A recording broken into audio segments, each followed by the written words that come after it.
është e vërtetë se në moment kur njeriu ndalet se duhet të shkruaj diçka për Muhamedit sa më e shef se sa është i vogël dhe duhet me fol për diçka me një personalitet shumë të madh, shumë markant. Më të mirin që e ka lind një nan, më të mirin që një grua e ka pas burr, më të mirin që një fëmijë i ka thonë bab, më i mirë që dikush e ka pas shok. Dhe më i miri që një umet e ka pas pejgamber. Pa dyshim, pa pikë dyshim. Është ajo vule e komunikologjisë. Ai i cili nuk ju flis të njerëzve, ju flis të zemrave të njerëzve. Atë të cilin nuk e dëgjonin vetëm veshët, po qetësohesh të zemra dhe rahatohesh të shpirti. Muhamedi sallallahu alaihi wasallam kur ka komunikuar me njerëzit, qëllimi i tij ka qenë i shpëton. Tua tregon rrugën e drejtë, saktë, rrugën e mirëfill se si duhet të jetojnë jetën e këtë botë që I dërguari Allahut nuk kishte për qëllim i fitu debatet. Qartë. Nuk kishte qëllimi i tij me dalë triumfues në biseda, për arsye se nuk shkruajti poezi, nuk kundërvim me poezi. Nuk u shkruajti asnjë shkronjë këtë libër përpos se me dashurinë ndaj pejgamberit, sa nuk e kemi bë për ndonjë qëllim tonë, ke parasysh, domethënë kemi bën një diçka për me demonstruar dashurinë ndaj pejgamberit, sa dhe me mbet për fëmijët, për gjeneratët dhe për studentat e komunikologjisë. Dëgjimi aktiv është kur ti me vëmendje dëgjon. Nuk është vetëm dëgjimi. Po dëgjimi i vëmend, po i dërguari i Allahut kur e dëgjonte, domethënë ja krijonte atë bindjen atij tjetrit se ai tash është më i rëndësishëm. Pra çdo gjë me diskutim, me komunikim, me muhabet, kur ka komunikim, ka muhabet, ka dashuri, dhe shtohet dashuria, shtohet mirëqenia dhe shtohet lumturia familjare. Na këtë nuk e kemi. I dërguari Allahut edukonte njerëz të cilët në komunikim të jenë të lirë, në pyetje të jenë të lirë, në atë që e dojnë të jenë të lirë. Pra këtë e ka shoqëria jonë ka liri në gjëra të cilat duhet me pas kufi.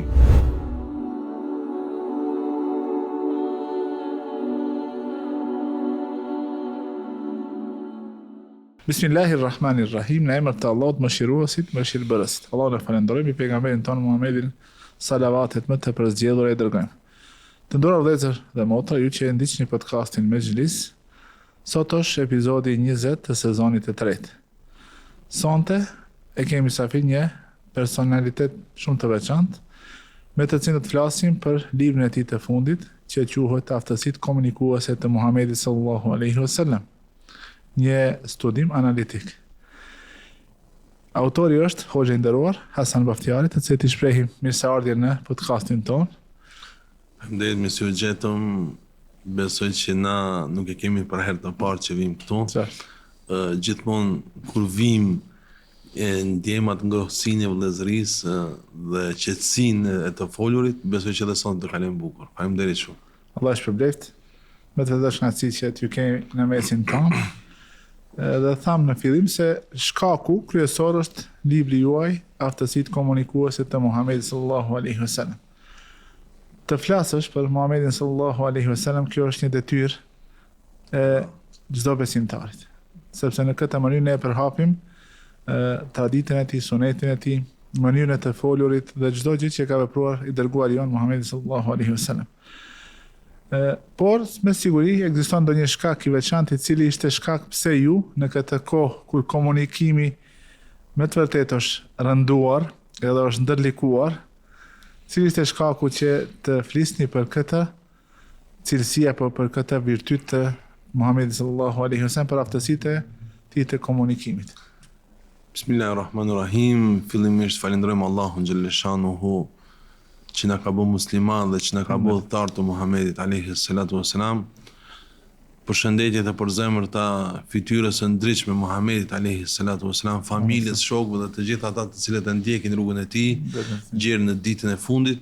Është e vërtetë se në moment kur njeriu ndalet se duhet të shkruaj diçka për Muhamedit, sa më e shef se sa është i vogël, dhe duhet me fol për diçka me një personalitet shumë të madh, shumë markant, një dikush që Zoti e ka zgjedhur dhe është një njeriu që ka shkel më i miri që ka shkel mbi fytyrën e tokës, ashtu siç thotë edhe një autor, thotë më i miri që ka shkel mbi fytyrën e tokës, më të mirin që ka ngrohtë dielli, më të mirin që e ka shëndrit hëna, më të mirin që e ka lind një nan, më të mirin që një grua e ka pas burr, më të mirin që një fëmijë i ka thonë bab, më i miri që dikush e ka pas shok.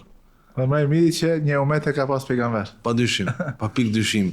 E tash arsyeja që neve të ndalim dhe të shkruajmë për këtë temë ka qenë një konsultim me një profesor shok tim, është profesor në universitet, është Abdullah Adewi, është nga Kutsi, nga Palestina, dhe gjatë një takimi që na kishim në Stamboll dhe bisedum se komunikologjia moderne pretendon se ajo me studimet pas viteve 40 këndej kanë arrit kulmin.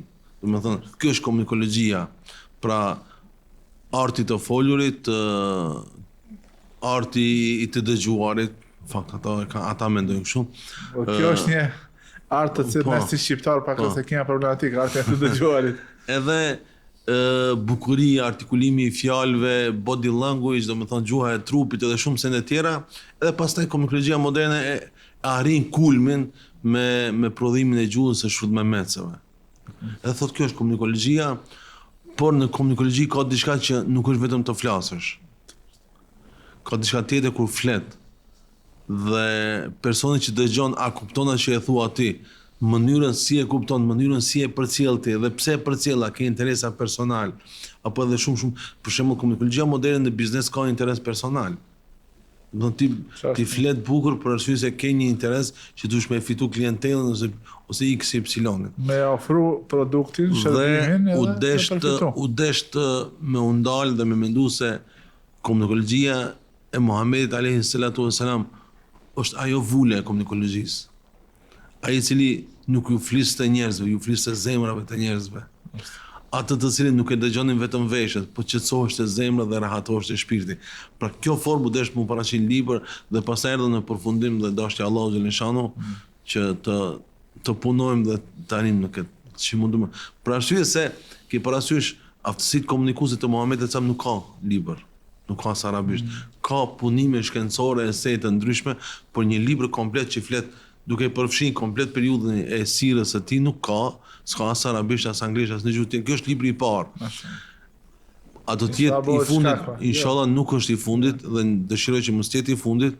Ata që do vinë pas meja do shkruajnë më mirë, ekstrem shumë më mirë kanë me shkruajt dhe ekstrem shumë më mirë kanë me paraqit.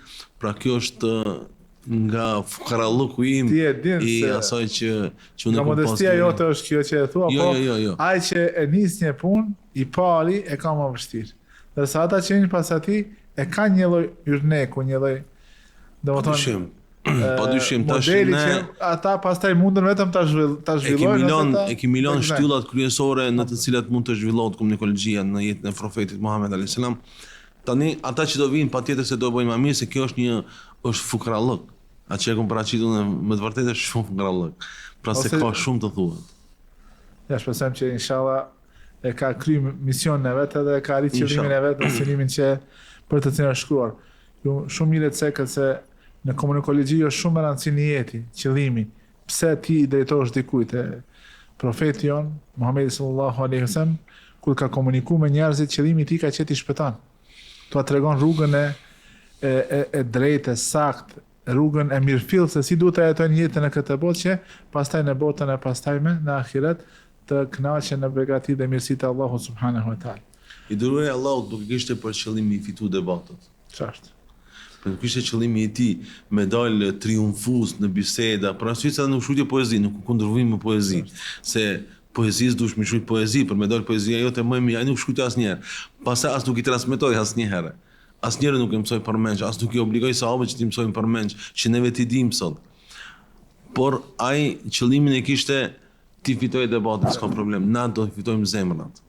Se është zemra ajo që më duhet mua.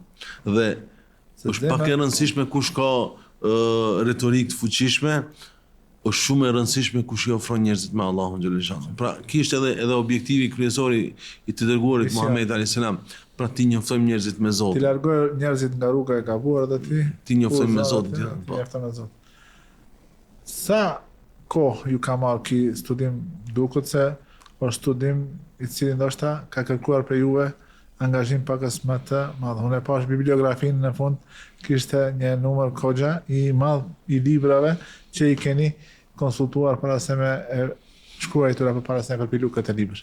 Wallahi libri për domethënë atë aspektin shkruaj, kontrolloj, fshi, bëj, domethënë afërsisht me plus minus 4 vjet. 4 vjet, mashallah.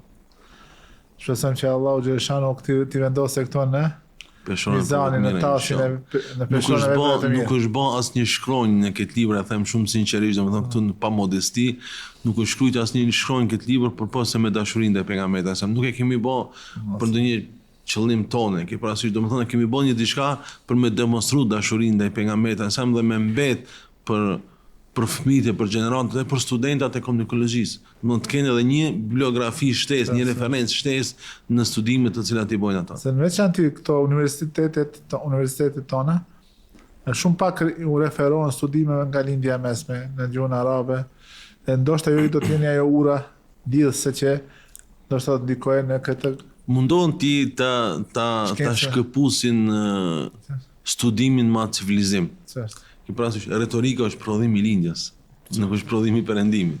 Ne e pam çka prodhon perëndimi. Domethënë me ishullin e pse e pam çka prodhon perëndimi. Domethënë civilizimi islam është ai i cili do të mbetet gjithmonë, por arsye se objektivi e ka njeriu në sinqert dhe të bindë. Ajo forma më e lartë e oratorisë është poezia. Po. E arab në kohën e pejgamberit sallallahu dhe para atij kanë qenë domethënë të dalluar me këtë art të oratorisë.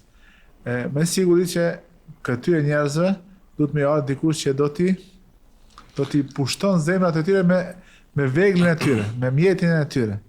Prandaj dhe, siç thotë një hadith i pejgamberit, inna min al-bayan la sihra, ndonjëherë mënyra se si shpjegon gjërat, se i qartëson gjërat, është një lloj i magjisë. Po. A din si është valla shumë shkurt në çdo shkencë, në veçanti në letërsi, retorikë të tjera, ose në shkencat të tjera humane, kur një dietar arrit kulmin në shkencën e shkruan poezi mo, nuk shkruan më libra. Për shembull Imam Shafiu ka shkruar poezi, ta ka shpjeguar komplet akaidin ose hadithin poezi. Pse më pak llafe, ose Shatibi Imam Malik poezi ka vaj. E tash ke parasysh i dërguari Allah të vjen me një popull ignorant, politeist, të egër nga natyra, të cilët shkruanin poezi, këtë më thonë ato ishin intelektual shumë të mëdhej. Dush t'ju drejtohesh në frymën e njëjtë. I kanë treguar me poezi. Po. Do të thonë se ne kemi pasur se Elif B drejt kanë shkruar poezi. Jo, poezia është kulmi një ashtu. Do të thonë poezia është rezultati një prozës. Ti ke shkruajtur prozë, pastaj ka një poezi dhe poezia është kulmi. S'ka mbi poezinë më. A ki ka ardhur një popull që e ka gjetë poet, jo ignorant, poet. Do të thonë kulmi intelektualitetit është ajo. Edhe nga natyra të egër, nga besimi të devijuar, bisedon me këta. Tu duhet një komunikologji ekstrem shumë e fuqishme. Pastaj me shtresat e ndryshme, se ajo ka qenë domethënë. Pa dyshim. Shtresat e ndryshme të shoqërisë. Hoxhi nderuar, fillimisht po ta përkujtet, ti me siguri e thave se çdo rresht dhe çdo gjë në këtë libër e ke shkruar me dashurinë ndaj pejgamberit, apo për shkak të dashurisë ndaj pejgamberit e sa. Unë po të përgozoj me hadithin e pejgamberit e sa, i cili njëri prej ashabëve kur i thot, domethënë, çfarë ke përgatitur për ditën e gjykimit? Ka thënë nuk kam përgatitur ndonjë vepër të madhe, por e dua Allahun dhe e dua të dërguarin e tij. Çka i thot pejgamberi sa ente me amen ahbabt. Ti jesh me ata që e do. Inshallah. Të shpresojmë gjithë inshallah me qenë me pejgamberin sallallahu alaihi wasallam. Pyetja e radhës është çfarë mënyrë profeti sallallahu alaihi wasallam ishte shembull i kompletuar, i përsosur i komunikimit.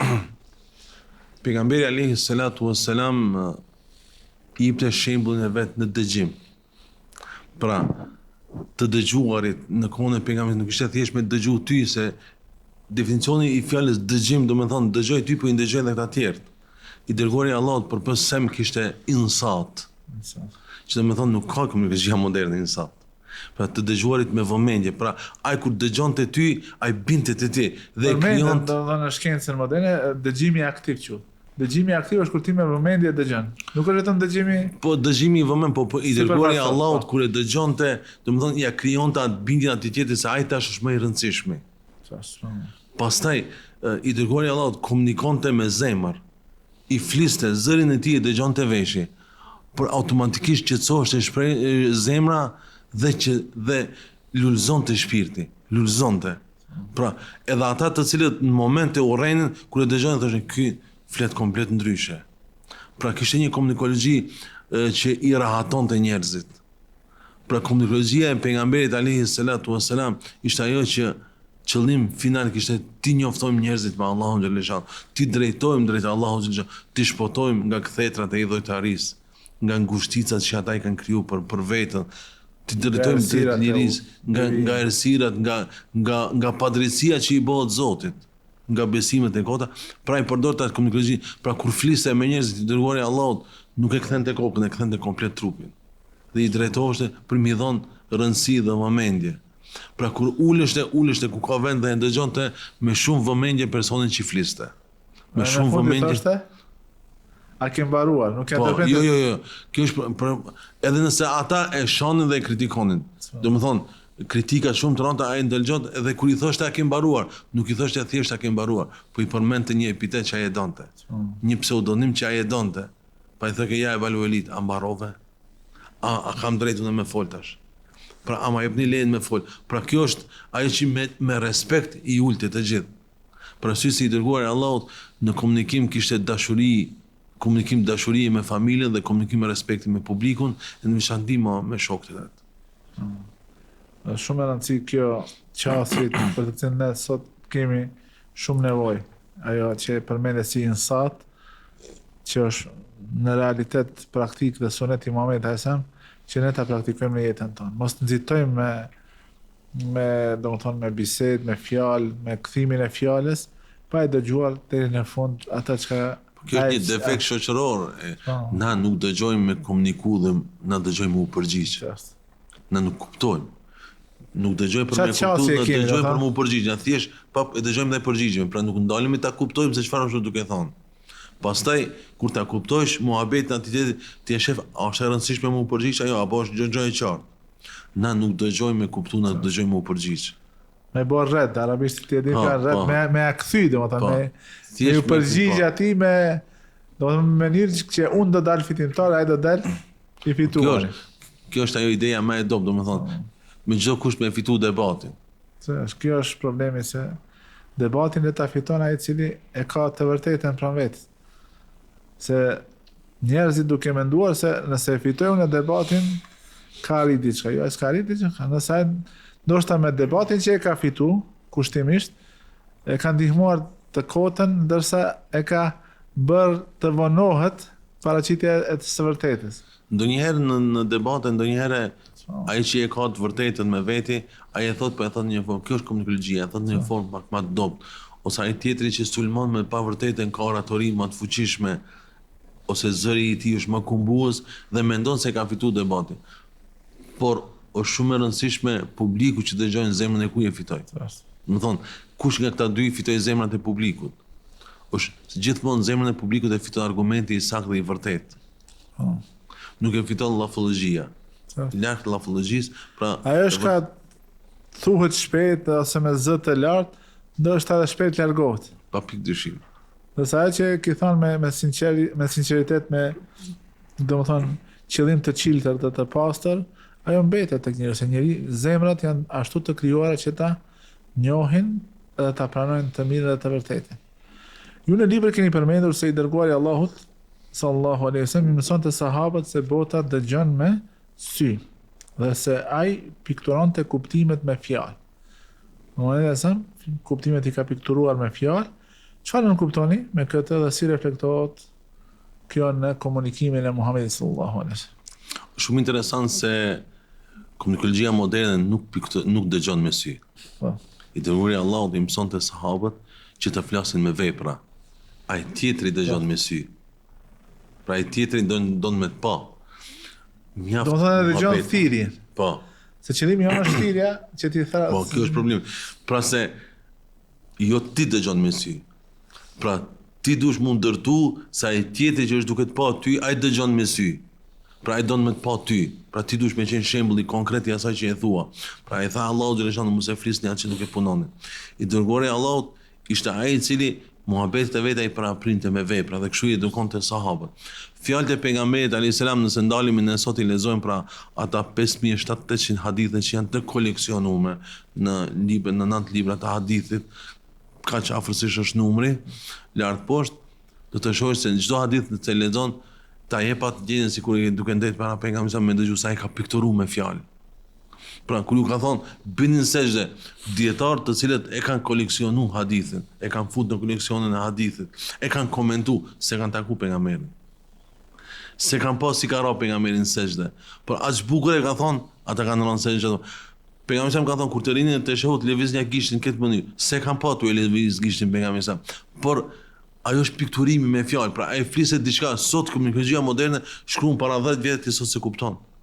Për arsye se nuk din me pikturu me fjalë. Pejgamberi Allah pikturonte me fjalë. Ai fliste dhe njerëzve u pikturonte komplet ngjarjen, se si do duket. Pra ajo është udhëtia të cilën ja ka dhënë Allahu xhaleshan, por këtë kërkonte edhe nga muslimanët. Jo shumë fjalë të qarta dhe të kuptueshme që njeriu ta ketë atë pamjen përpara se çfarë do të më thonte. Ajo që është më e rëndësishme është të flasësh dhe të dëgjosh me vepra, me sy. Pra, të flasësh me vepra, të dëgjosh me sy. Bota nuk ka nevojë më fjalë. Kemi shumë llafe, kemi shumë muhabete, kemi shumë nga më të ndryshme, emisione nga më të ndryshme. Bota kaloni nga fjalët në vepra. Bota do me të pa të punu. Do me pa sa korespondon ti me fjalët e tua. Nëse ti ke thonë se ne jemi këta të cilët nuk e duam të keqen, të shohim kur të ballafaqohesh me të keqen, a do ja amortizosh fjalë, a do arsyetosh për shkak se ai tjetri kompromisa është elitë dhe ti ose është i pasur ose është njëri me ndikim, a do arsyetosh apo do shkosh pa atë parimin se në Islam nuk ka elitë, në Islam ka drejtësi dhe besim të sinqert. Pra, me cilin do ta ndjekësh? Pra këtu shifet edhe fuqia yte. Për këtë arsye besimtari duhet. Këtë thotë edhe Allahu në Kur'an, wa qul i'malu fa sayara Allahu amalakum. Po. Thuaj veproni, Allah dhe pejgamberi musliman do i shohin veprat. Kjo pjesa kur thotë muslimanët do i shohin veprat, kjo është ajo që ata dëgjojnë me sy. Ju ti me siguri ju e dini rastin kur kanë shku muslimanët në umre, edhe kur i kanë penguar, edhe kur është bërë marrëveshja e Hudejbijës. Pejgamberi sa me fjalë ju thotë, tash mundi ti ruani kokat e tuaja dhe me prej kurbanet edhe me u kthi. Po askush nuk e respekton. Nuk e ka dëgjuar me sy këto fjalë që i ka thënë pejgamberi, nuk i ka pa me sy, derisa gruaja i thot, shko ti i pari, bëri këto dy vepra, do ta shohë se si njerëzit kur e kanë pa se pejgamberi e bën, jo mbin plotësisht se me të vërtetë ne nuk do të shkojmë numre si vjet, por do të kthehemi edhe kjo ka qenë. Do të kthehemi vitin e ardhshëm për ta bërë umratul qada, do të thonë kompenzimin e umrës që se kemi bërë. Edhe do të thonë pejgamberi me vepra, dhe kjo ka qenë ajo që më së shumti ka ndikuar. Fjalët e tij kanë qenë Jawamiul Kelim. Jawamiul Kelim do të thonë ka qenë fjalë sublime që në vete kanë pak fjalë, por kanë kuptime të shumta. Kanë kuptime dhe ka vepra. Po edhe ka vepra. Ai ka arsyetuar me vepra. Ati ka qenë një simbiozë e bukur dhe e plot mes fjalëve, bindjeve dhe vepra. Kjo është ajo që kërkohet.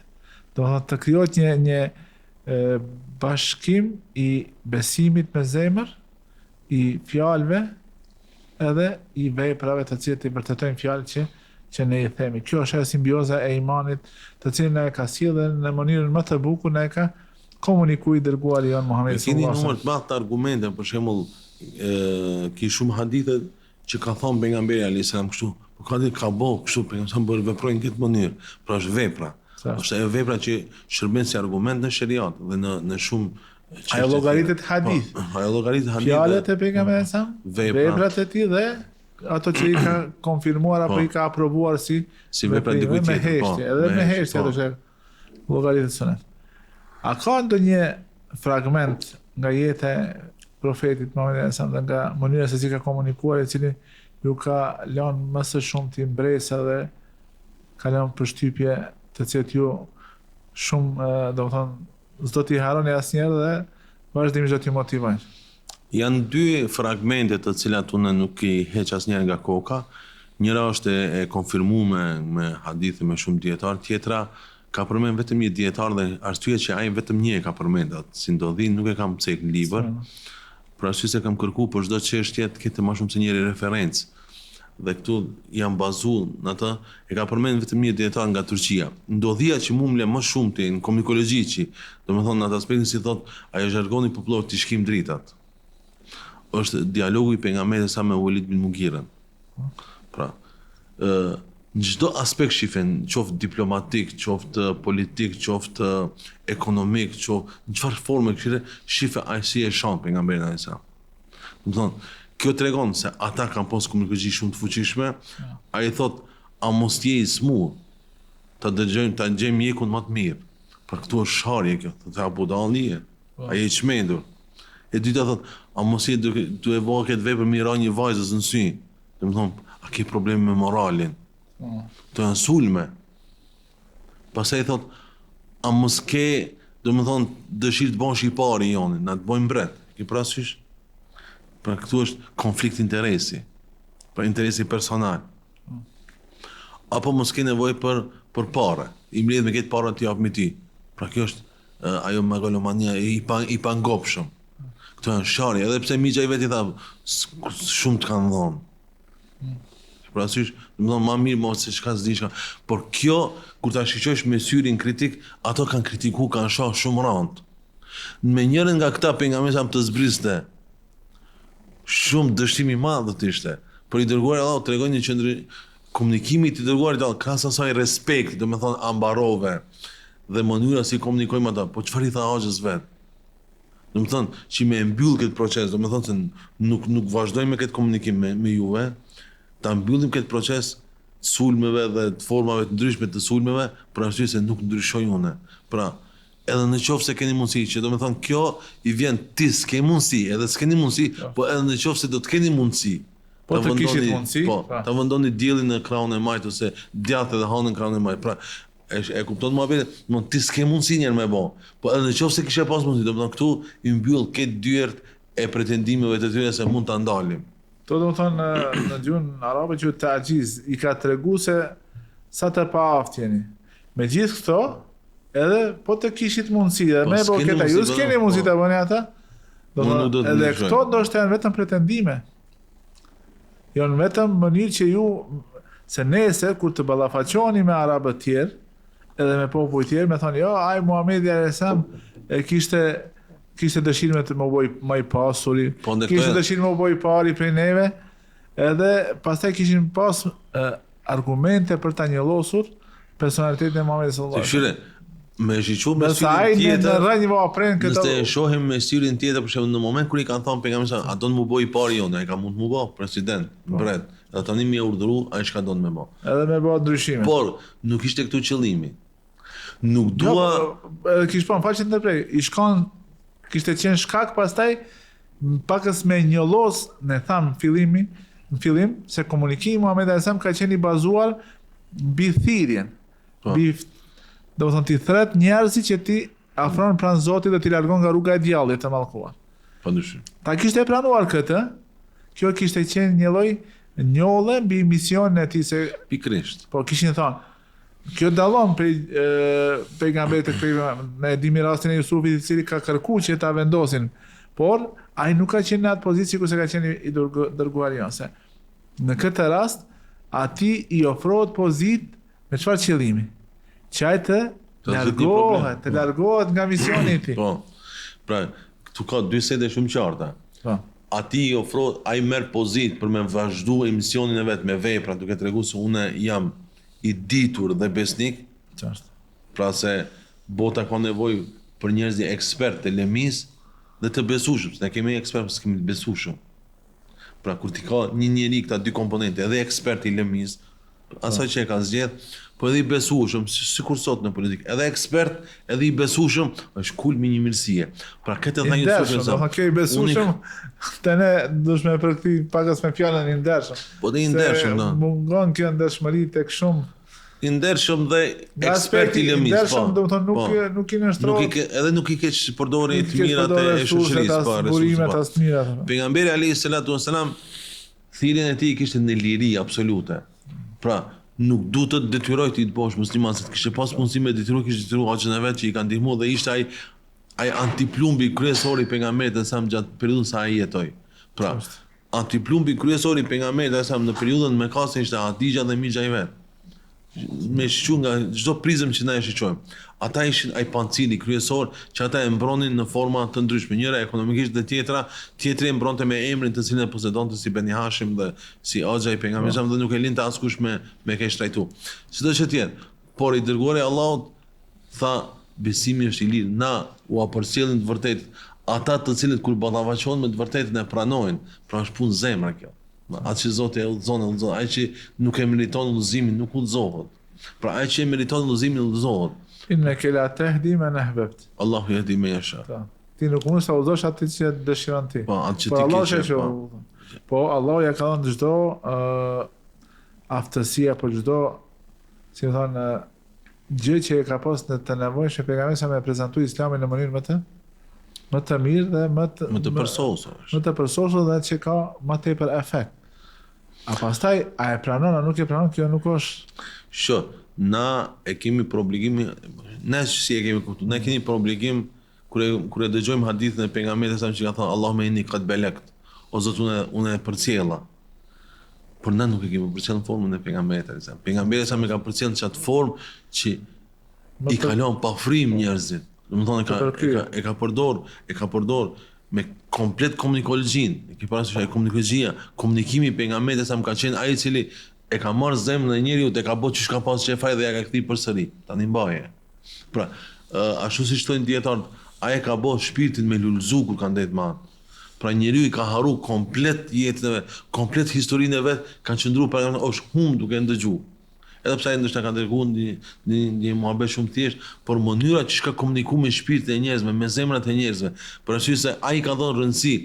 Neve sot e shohim kur jep një njeriu shumë rëndësi, ndalësh, ai të flet në rrugë, ti ndalesh dhe ai jep dorën, i dërguara nuk e ka larguar derisa ai nuk e ka larguar. Pra, ndalesh, respekti është komplet pa ndryshe. Pra, vetëm ne ja kthi selamin, është një pozitive, një punë e mirë se ne kemi obligim e kthi selamin kur të jep dikush selam. Por të ndalesh dhe t'ia zgjatish dorën, dhe ta shiqosh në sy, e ta pyetësh për një hall, për një derd, a mund me bënë diçka për ti? Ke parasysh është komplet tjetër komunikim. A pejgamberi sa edhe në vështirësitë më të mëdha, kur kishte derdhet kur armiqët nuk pushonin. Sikur që nuk pushojnë sot, edhe në kohën e pejgamberit sa nuk kanë pushuar. Ai shkonte dhe takonte Umerin e pyeste si e ki Nugerin, si e ki atë kanarinë e vogël. Madha falen Nugera. E ke parasysh, pra, është shumë e çuditshme kjo, pra ndalet gjën kohë me komunikim me një fëmijë. Pastaj kur e pat mërzitur tha, "Ma ju pkike ja Umer", domethënë. E ke pse po çan tha Mate Nuger. Ke parasysh i dërgohen, ulet dhe e ngushëllon. Pse? Për arsye se edhe këta do të jenë bara ime në ditën e gjykimit. Pra në atë mënyrë ndoshta nuk flasim nuk komunikojmë me fëmijët tonë. E lënë më ndonëse e shohim ndonjë fëmijë duke qenë rrugës, të ndalemi dhe ta qetësojmë, e ta ngushëllojmë ose ta drejtojmë për atje ku ai ka nevojë. Pra është kjo një komunikologji që ai në moment e ndryshonte stilin sipas njeriu që i vinte. Allah në Kur'an i përmend 3 gjëra që kanë qenë pjesë të mënyrës se si pejgamberi sa ka komunikuar me popullin e tij. Yuallimuhum al-kitaba wal-hikmata wa yuzakkihim. Domethënë mësonte librin, fjalët e Zotit, shkrimin. Pastaj mësonte hikma, shumë dietarë thënë se është suneti i tij, do suneti është praksa jetësore e Muhamedit wa yuzakkihim. Kjo fjalë yuzakkihim i fisnikronte. U largonte veset e këqija dhe i pajiste ata me virtyte të cilat e zbukurojnë jetën e tyre nga aspekti fetar, nga aspekti moral, nga aspekti shkencor. Suneti pejgamberit sa më shkulmi. Për arsye se kur dalesh ta shohësh këtë mënyrë. Prandaj përmendëm më herët shkenca dietarë kur arrin kulmin shkruajnë poezi. Por poezia vjen si rezultat i prozës. Apo ne jemi dakord këtu se kjo është rrjedhoja. Po kush ishte proza në jetën e pejgamberit sallallahu alajhi wasallam? Pra poezi kishte, proza kush ishte? Pra dietarë thonë se proza në jetën e pejgamberit sa më ishte komplet suneti i tij ishte prozë. Pra ata futeshin aty dhe lexonin. Pse ishte prozë? Pse kërkonte mu lexoheshin veprat e pejgamberit sa. Lexoheshin çdo lëvizje e tij. Lexoheshin ato e shihnin mbi natyrën e pejgamberit sa ose mbi gjendjen e tij emocionale duke e pa në fytyrë, skuqeshte ose Pra ka një transmetim nga disa dietarë të cilët flasin mbi atë pjesën e komunikimit të trupit, thonin se bota sot kur nervozohet i mrol vetë, apo na shqiptarët i mrolin një vetë. I dërguari Allahu nuk i mrol të vetullat asnjëherë. Nëse ndodhte që ai të mërzitet, skuqeshte. Po, skuqeshte. Pra kjo ishte rezultati që ai tregon, flisten këtë mënyrë me sahabët. Ata e lexonin të dërguarin Allah, pse ai ishte prosën vetvete. Ata e lexonin kur ai lëvizte, për shembull hipte thotë ke ma balu rrezullin yafalu hadha wa hadha. Çfarë ka një njeri që bën kështu dhe kështu, ke parasysh çfarë ndodh me një njeri që mund të bëjë këtë vepër ose këtë, ose shumë lëvizje tjera. Pra i dërguari Allahut fliste në atë mënyrë që njerëzit e lexonin si prosë atë. E ditën se i dërguari Allahut po buzëqesh, ata sa herë pyetin çfarë të bëri të qeshësh, ose çfarë të bëri të qash, ose pse u zbardhë i dërguari Allahut, pse ti janë thënë flok. Pra këto pyetjet janë komunikimi që ai e lexonin nga lëvizjet. Dhe për me i qartësu sahabët ata lëvizje, ata e pëtin pyetjen. Pra ata e kuptonin përgjigjen, gjysmën e përgjigjes nga lëvizja e vetë pejgamberit sa pra kur të shihesh në komunikojin profetike do të shohësh se ai me çdo lëvizje fliste. Por ata sahabët të cilët ishin kureshtar dhe donin të dinë më shumë, ata afroheshin dhe pinin, o i dërguari Allahut, pse kjo kështu? Madje pritnin me ardh dikush prej shkretëtirës, dikush prej jashtë Mekës apo jashtë Medinës për t'ia parashtronë ndonjë pyetje Muhamedit sallallahu alaihi wasallam. Përfitojnë, po. Nga ti përmendë në fillim në gjuhën e trupit, një prej momenteve që mu më ka lënë shumë përshtypje, nga mënyra se si komunikonte Muhamedi sallallahu alaihi wasallam me trupin e tij, ishte kur e përshkruanin Muhamedi sallallahu alaihi wasallam kur ishte i ulur në mesin e shokëve të tij. Nuk ishte asgjë të veçantë me të cilën dallohej prej të tjerëve.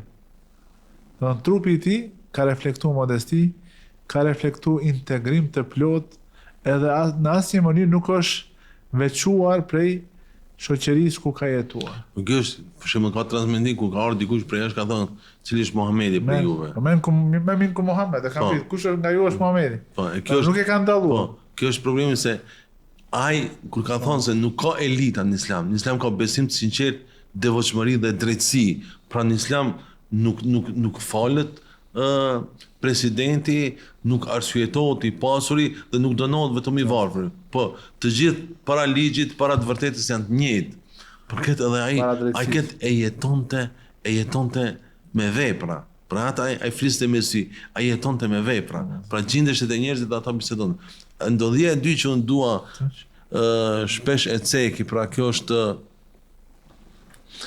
ata të cilët janë romancier, domethënë ata të cilët i kanë merak romanet, romantikat, edhe kështu me radhë, pra është një rast në shërimin e Mekës, nëse ndalesh dhe e shishon edhe këtë pjesën gjeografikisht aty takon.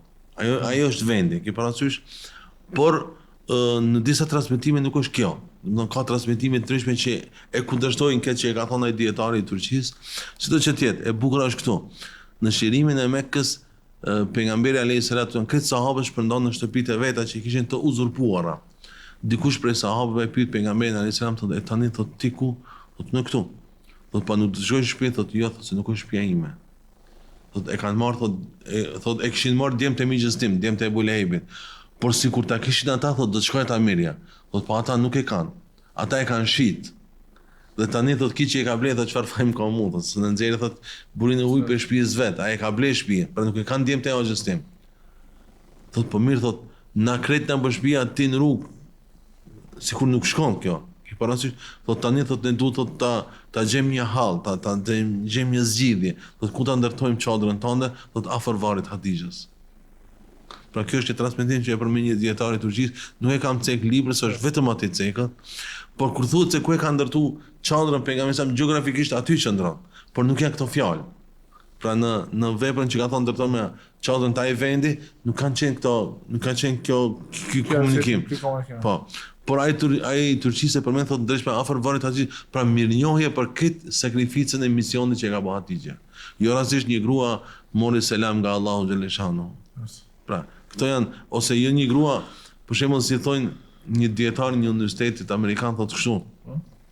Kur ka zbrit pejgamberi sa prej shpellës Hira në tokë dhe ka shku te Hatixha thotë I ka thonë më mbulo se kam etha dhe i ka tregu rastin se çfarë ka pa dhe ka prit që ka me këshilla jo. A din si thot sa e madhe ka qenë ajo grua që Se ka qetësu. sa e madhe ka qenë ajo grua që ky një profet, vula e profetëve, më i madhi, më i miri, më i dashuri, po ulet po i dëgjon këshillat e një grua që e më qetësu shpirtisht se ai kishte ethë në moment. Pastaj vjen shkrimi i ditë i tij thot e sa i madh ka qenë ky që ka shkuar i ka dëgjuar mendimin e një gruas. Po. Pas do njeriu të suksesshëm? Qëndron një grua Një grua e suksesshme. Hoxhë, sipas juve, çfarë pasoja ka në shoqëritë tona bashkëkohore mungesa e komunikimit të shëndosh? Që Apo komunikimi i cili ndjek mënyrën e pejgamberit hasan. na në shoqërinë tonë shqiptare, muslimane, shoqëria jonë shqiptar, bosnjak, tusheli, na nuk kemi mungesë informacione, kemi informacione më shumë sa mujë me majt.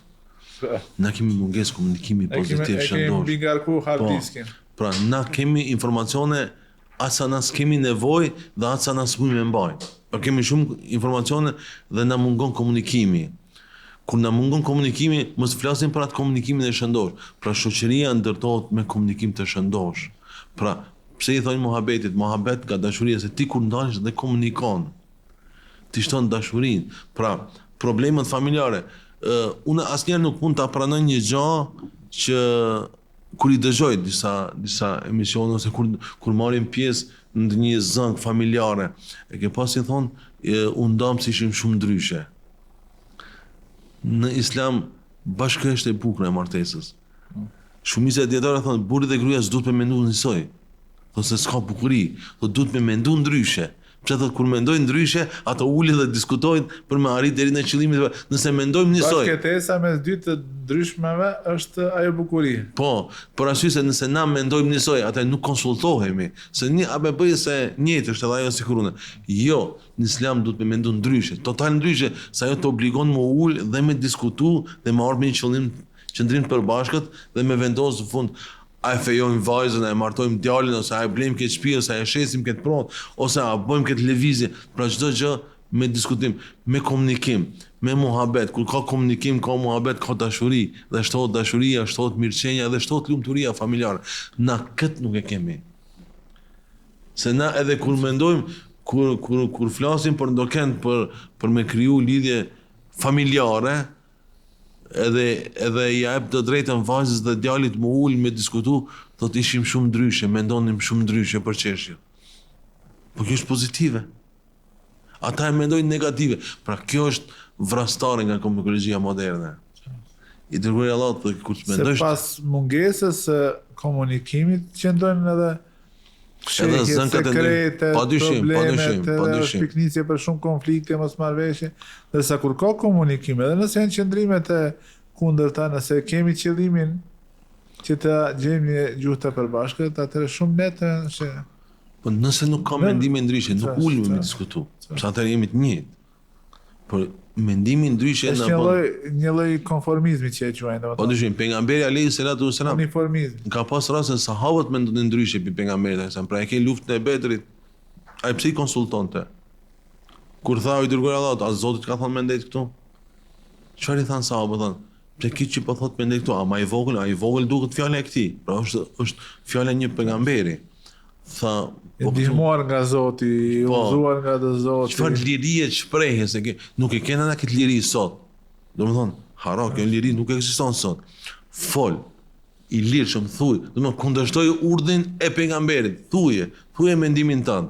Fol lirshëm. Por fol duke ndjen zemër, duke u mundu ta thuash atë më të mirën. E tha, kur Duke s'ka fol, synuar të mirë. nuk ka transmetim që ka fol më ai sahabiu, publikisht. Ai ka fol me gruan e vet, me familje, po publikisht s'ka dhënë mendim më. E tha një herë mendimin, foli, po e çolloi. Ishte një prej anëve pozitive për me fitu betejën.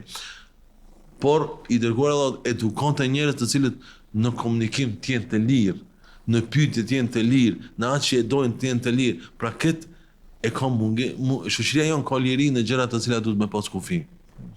Ke parasysh, komunikologjia moderne na ndërtu një farë ideologjie çuditshme, thotë njeriu duhet me qenë i lirë, mendimi i lirë për çdo gjë. Liria nuk është me mendu çka do. Liria është mos me bën çka do. Për këtu është jo me bën çka dush ti, po mos me bën çka do, po unë jam i lirë mos me e bën. Se ajo liria e jote për me bë çka dush, është faktikisht do të ndalet te liria e dikujt tjetër që ti e cenon. Se nëse e themi kështu s'ka kufi liria atëre, siç thot një hadith pejgamberi se njerëzit do të kishin kërkuar ta marrin këtë pasurinë me uzurpu shtëpinë aty veturën këtij me e marrë edhe liria pa kufi është kundërvajtje ndaj vetvetes. Ç'është? Për arsye se ti e merr veturën dhe del në rrugë, del në autoban. I lirë apo një i lirë. Vepro, më shoshte. Shko ti pa hesab. Ama mos e ke me derë se ka një veturë atje më lart dhe ai ka një aksident ose ka një ku diuni ka ndodhur një diçka. Ose ka një shtyllë të betonit. Ose ka një shtyllë të beton. I lirë ti het. Pra unë gjithmonë them kështu. Për shembull Said Qutbi, një nga komentuesit e mëdhenj të Kuranit, ai që u mur me komentimin e Kuranit dhe pastaj u dënu me vdekje nga Xhemal Abdul Nasir për arsye të shkrimit të librit Shenjat në rrugë, i cili libri u keq kuptuar në shumë forma. U komentu secili e komentoi në atë formën e vet. Nuk po du me hinte komentimin se nuk ka të bëjë me temën, por e kam pas pyet një dietar kur isha në magjistraturë në Kairo, një hoxh. Thash, cila ke arsyeja pse u vran Said Qutbi nga shenja? Tha Said Qutbi tha u vran nga njerëzit të cilët donin me jetu pa shenja. Po, dhe me ton kaos. Pra, atë me jetu me shenja, pra këto janë rregulla. Ne jemi të lirë. Allahu xha ka thonë kjo është e lejuar dhe kjo është e ndaluar. Ti je i lirë. Për shembull, komunikimi i ajetit kuranor me ty si është? Si komunikon Kurani me ty? Ke parasysh Allahu xha ti ka dërguar 6632 ajete kuranore. Kur ti je me vetur me një autostradë dhe je duke shku në limitin e lejuar të shpejtësisë, por gjatë rrugës ka një aksident ose ka një kontroll policore, vetura që vjen nga ana e kundër, çfarë të bën ty? Të bën shenja. Të bën shenja, po do të thonë, si kjo është me ligj të ndaluar. Komunikimi i popullit i thotë të blindirat, apo? Allahu xhaleshan 6632 herë ka ardhur me të blindirat ti se kjo s'ban. Ti nuk na. Të ka ardhur me ta bën me shenjë, na nuk është kjo ajo. Ose 124.000 pejgamber kanë ardhur me ta bën me shenjë se i tu shku dallash, ose i tu hez në një formë që nuk është. Ky është komunikimi i atyre me shpirtin tënd. Nëse ti nuk e lexon me këtë lloj komunikimi Kur'anit, nuk e lexon me këtë lloj komunikimi hadithin e pejgamberit sa ti tu hez dallash, vëllai dashur. Por njeriu duhet gjithmonë informacionet e tepërta që i kanë tru, do të mi filtru dhe ato mi zbrit në komunikimin e shëndosh. Pra na, të kthehemi përsëri te pyetja, na si shoqëri kemi informacione të tepërta, aq më tepër sa kemi intelekt për mi turu dhe nuk na mban hard diski mo, por na kemi mungesë komunikimi të shëndosh. Kemi mungesë komunikimi, na nuk flasim me vllaun, edhe mungesë të parimeve të shëndosha të komunikimit. Do të thonë e kuptojmë komunikimin sikur betejën e të cilën patjetër na të fitoj. Edhe pastaj nuk është me rëndësi çfarë armë do të përdori. Pikërisht. Pra kjo është problemi. Kur ka nevojë për armë kombësorinë e përdorim Na kemi informacione të bollshme, por na nuk kemi komunikim me vllaun. Nuk flasim me vllaun, nuk flasim me motrën. Kemi, ku diunë, ndoshta mos marrveshje me prindrit që është kulmi një dështimi në shoqëri. E kemi parasysh pra në shoqërinë tonë na kemi njerëz të cilët falen namaz në xhami dhe nuk flet me vllaun e vet, ndoshta 10-15 vjet. Por çfarë arsye? Për ndonjë gabim që kur dalish me ndëgju duket aq banal. Çfarë debati kemi fituar nëse ke dështuar në komunikimin me njerëzit më të dashur, dhe që duhet me pas më të afër. E kam dëgjuar një hoç, ka thonë kështu, ka thonë nëse një njeri ka probleme, domethënë nuk flet me familjen, nuk flet, është i dhënë me nënën e vet, me babën e vet, pra. Kush e di çka mund të më bëjë, ajo është nëna dhe baba jote dhe o mbyll ki kapitull. Ke parasysh shumë me vëlla, thotë as më suhuç në sofër ku është hallur bukë. Pastaj tha edhe në saf kur ta shoh saf të ndrej safin, ja para shkon ja mas. Mos u fal më në saf se mundet atëra ti ke safin me radhë. Pse ai nuk flet? Edhe çfarë komunikimi do? Pra ai nuk e do komunikimin e shëndosh. Ai ka problem me imanin. Ai ka problem me Allahun xhalesha, nuk e njeh Zotin, nuk e njeh pejgamberin e sa si i dërguar i Allahut, pastaj me zbritë komunikimi pejgamberit sa dhe pastaj atë komunikimi me bot ç'dosh, me komuniku me anëtarët e familjes.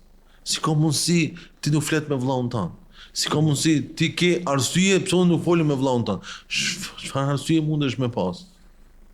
Kur i dërguar Allah na ka mësuar se 3 ditë nëse kalon pa ndonjë arsye shumë shëndosh, që ka të bëjë i ka bë kufër Allahut ose ka shoh pejgamberin alayhis salam, jemi këtë dakord këtu, e ke parasysh.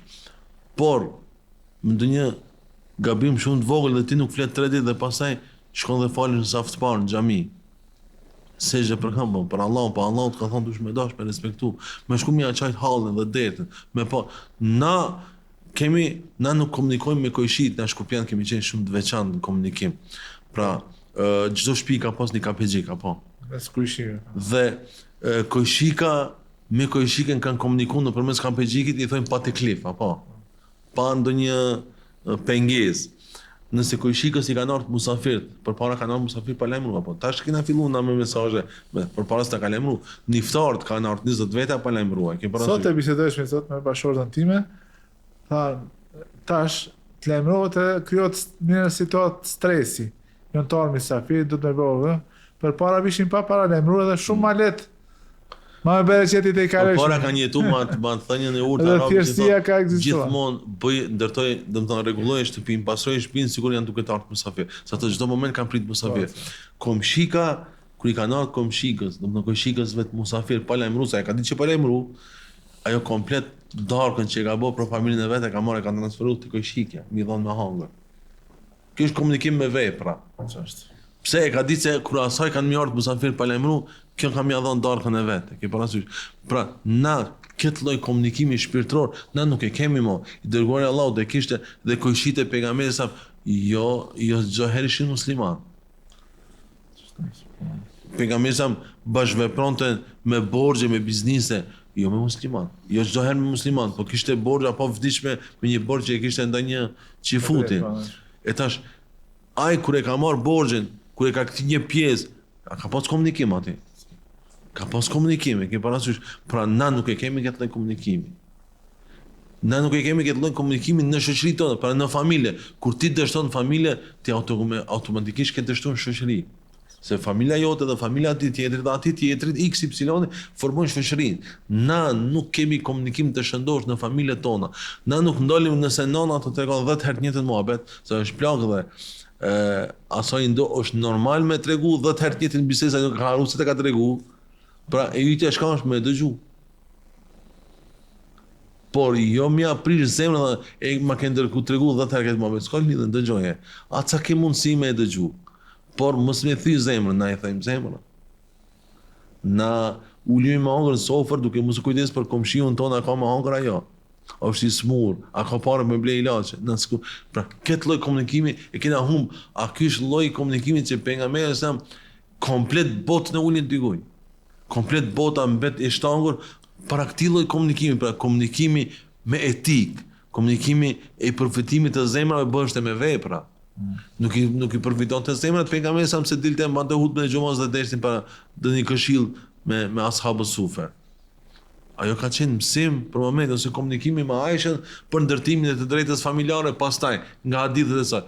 Nuk ishte kjo, ishte komunikimi pejgamberit sa me vepra ndaj njerëzit shkonin i lindin plehrat para derës pejgamberit, i zgjidhnin plehrat. Tani një ditë, 2, 3, pas një dite nuk erë personin t'i loj plehrat. Gjithë na, une, duke fillu prej të une, këtë kemi dhe elhamdulillah Zotin boni rahat. Jo, i dërguar e Allahut, ka sasaj që e dinte kanë e ka bape babgjisha, si kishte lajmëtar që i tregonte. Kanë e ka bape, nane, hale, teze, daje, nga cila prejardhë janë, ku e ka shtëpinë, me adresë. Por ai tha, ku është ai personi sot s'ka ardhur, sigur t'i ka ndodhur diçka. Shkoj e bën një vizitë të shtëpi. E ki parasysh kjo është një lloj vepre që i bën keq. Nuk mundesh ti me bë, do të thënë personit ka bë keq, ti shkon me ia fitu zemrën komplet. Pse? Ktu tregon qëllimin tan. Ti ke ardhur me i fitu zemrat e njerëzve për me njoftu me Zotin dhe me çun xhenet. A je ti ai personi? Pejgamberi sa nuk kur ata ja drejtonin shigjetat pejgamberit alayhis salam.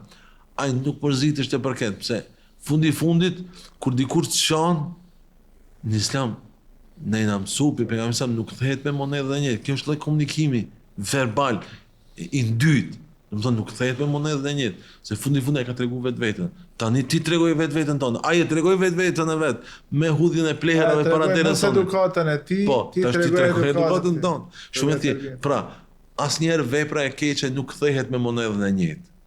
Vepra e keqe kthehet në atë mënyrë që ai të udhëzon të drejtohet se gabim ka bën dhe ti jo ta fitojsh ti je mbi atë, por t'ia fitojsh zemrën. Shembull, Yusufi alayhis salam, jo rastisht pejgamberit alayhis salam Allahu xhaleshan ja dërgon surën Yusuf duke i thonë inna ahsan al-qasas. Pra po të tregoj një ndodhi më të mirë. Apo po të rrëfejm ty një tregim nga më të mirët. Rrëfimin më të bukur, duke ta shpallur Kur'anin. Po, e tash shoh. Kur vëllezërit e Jusufit kur shkojnë pastaj mi kërkuan ndihmë si ministri i financave ky. Ata kur e shohin vllaun e vet ata dështojnë se ato i disha ka mohon. Si fiton zemrat Jusufi? Jo fiton zemrat dhe minjeri ban njerëzit e vet të dëgjueshëm dhe besimtar të mirë. Na nuk i hapi dosit e vjetra po. Kina mbyll me ato. Harroje. La të thribe aleikum alayhim. Etash kjo është Kjo është domethënë kap zemrën e tina bashka dushtash me zemrën e tij. Kjo ishte mësimi që Allah ja zbriti pejgamberit e sam. Kam bë keq me ka. Ai e bëri këtë vepër, si bëri Jusufi me vëllezërit e vet, bëri në çlimin e Mekës, krejt jeni të falur. Krejt. Jeni të lirë. Jeni të lirë. Pra pse? Nga aspekti se qëllimi i tij ishte fitimi i zemrave dhe njoftimi i njerëzve me Zotin dhe mi largu nga zjarri i xhenemit, nga rruga e devijuar, nga padrejtësia që i bëshin Zotit në adhurim, në drejtsinë e adhurimit, në rrugën e drejtë dhe në xhennet inshallah. Amin. Të gjithë inshallah, Allah na shpërblet në xhennet. Hoxh, nga dalë të fundi i emisionit, cili është mesazhi kryesor që ju dëshironi t'ia përçoni publikut nëpërmjet librit në fjalë? Ajo që dua ta përcjell te publiku është se nuk do të kemi nevojë shumë për informacion, sa kemi nevojë për një komunikim të shëndosh, të flasim me vepra, të mundohemi të jemi të sinqertë në atë që e themi, të mundohemi me bisedat tona të fitojmë kënaqësinë e Allahut xhaleshan, jo kënaqësinë e publikut. Të mësojmë të dëgjojmë. Të dëgjojmë me vëmendje, jo të dëgjojmë për të përgjigjur, por të dëgjojmë për ta kuptuar mesazhin dhe të komunikojmë mirë me librin e Zotit, me sunetin e pejgamberit alayhis salam, me namaz dhe me vepra dhe të mësohemi që bota dëgjon me sy, prandaj të flasim me vepra, se veprat e një personit janë më shumë se 1000 fjalë dikujt tjetër. Po. Pra të flasim me vepra, edhe një herë të flasim shëndosh, të rregullojmë raportet familjare. Nëse na në familje nuk jemi të mirë, kot që jemi të mirë jashtë. Mund të ketë bota me ta bëjë. Kot që komunikojmë mirë me tjerët. Kot është këtë kot. Domethënë, kot që bota të bën duar trokitje, kot që bota të do, kot që bota të më mirë se ti s'ka, kur ti në familjen tënde nuk je i mirë. Pra njeriu i mirë zotafillën e ka pritën familja, ajo është nyja kryesore. Nëse në familjen tënde je i mirë, pastaj deri bëj i mirë jashtë. Dhe i mirë do të jesh jashtë. Por një herë mundohu të jesh shembull në komunikim pozitiv dhe të shëndosh dhe me shumë dashuri. Pejgamberi sa me familjen fliste në komunikimin me dashuri, jashtë familjes me respekt të plot, me të gjithë shtresën, pa i dallu besimet, pa i dallu nacionalitetin, qofshin ata hebrej, ishin munafik, dyftirsha, hipokrit, ose musliman, si ishte edhe Ebu Bekri, po edhe dikush që në moment kishte ardhur, ose vjen dikush edhe urinon në xhami, ose XY vepra nga më të ndryshme, pra këtë komunikim për me kishte komunikim me respekt, kurse kur fliste me familjen e vet, fliste me shumë dashuri, për arsye se ajo është rezultat i një suksesit në publik. Pra çdo kush le të komunikojë me publikun pas një komunikimi të shëndosh dhe me shumë dashuri me familjen e vet, dhe jeni shembull me veprat e juaja.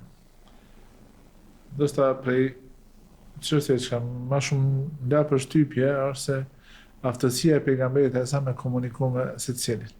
Edhe me ata që ishin, që synonin pushteti, edhe me njerëzit të thjesht, edhe është një hadith i cili e përshkruan situatën e Muhamedit sa duke thënë se asnjë ditë nuk ka munguar nga jeta e njerëzve i dërguar janë Muhamedi sallallahu alaihi wasallam.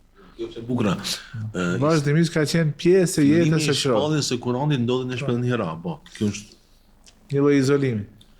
jo, është kjo, apo se me unifikim të dietarëve të sirës, po flas me aktualisht, pejgamberi sa në shpellën Hira ka shku se e ka pas adhurim të trashëguar.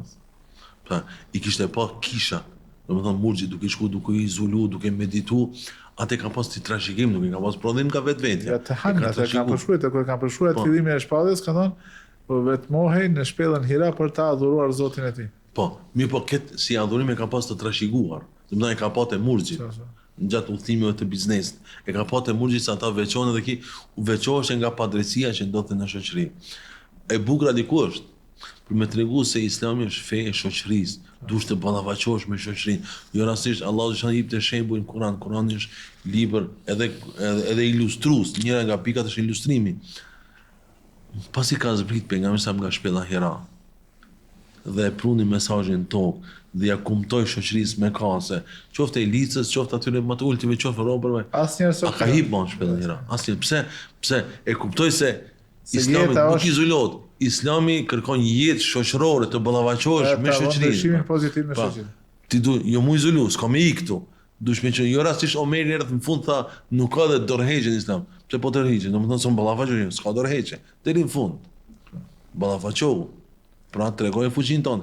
Pejgamberi sa më tregoi me këtë se Islami është fe e cila duhet të ballafaqohet me problemet e shoqërisë, do dush me qenë në kryefjalë në shoqëri. Pa dush me qenë ti personi kryesor që komunikon me të gjithë, edhe me fëmijët, edhe me lypsin, edhe me udhëtarin, edhe me të smurin, edhe me të vënë, edhe me atë që është bë padrejtësi, edhe a erdhi njëri në Mekë dhe i tha, pejgamberi kur ishte në Mekë si pejgamber, edhe me të edukuar, edhe pa të edukuar, atë që urinojnë me kretë llojet. Erdhi një njeri në Mekë dhe i tha pejgamberit, në fakt erdhi një njeri që i kishte borxh Ebu Xehlit.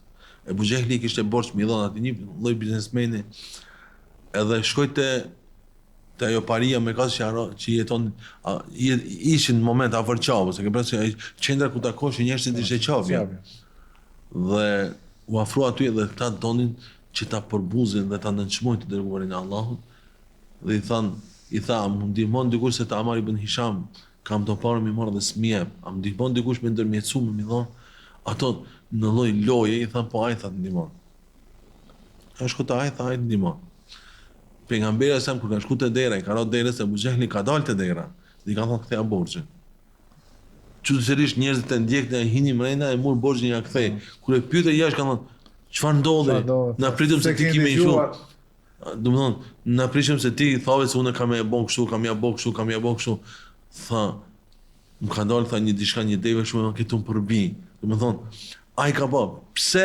Trokitja derë, shumë e ka trondit, se ka qenë një trokitje. Pastaj është një analizë që e kanë bërë dietar, pavarësisht tash analizat janë gjithmonë mendimi i njerëzve, nuk është ajo pika kryesore.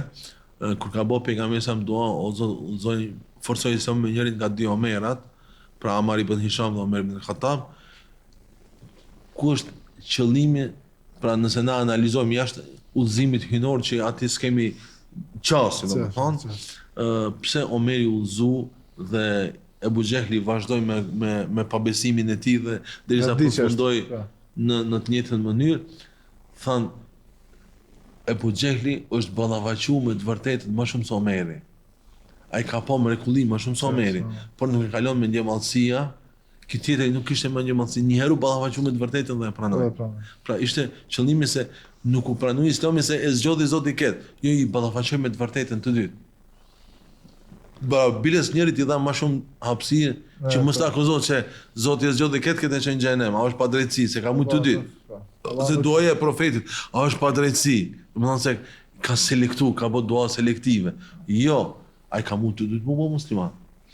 Nga se të dytë u ballafaqën me të vërtetën. Ki po më shumë mrekulli, po tha, na gjithmonë kemi qenë ngara me Beni Hashim. Ata blenin një deve, na shkojnë me blenin deva në më të mirë. Devja ative pinte ujë më shumë, na shkojnë një deve që pinë ujë më shumë. Devja e tyre ndonjë darsëm dilte e para, na blenin një deve me dorë. Tash erdhi pejgamberi. Tash ku më gjet pejgamberi tha na. Ke parasysh, ishte punë inati, po inati ka ndonjëherë do të thënë çao. Allah e shpërblet. Allah e shpërblet, hoxhë nderuar, ishte kënaqësi. Shpresojmë inshallah të shohim ndonjë emision tjetër në vijim. Të nderuar vëllezër dhe motra, ky ishte mezhlisi i janë për këtë javë. Ju përshëndes, selam aleikum wa rahmatullahi wa barakatuh.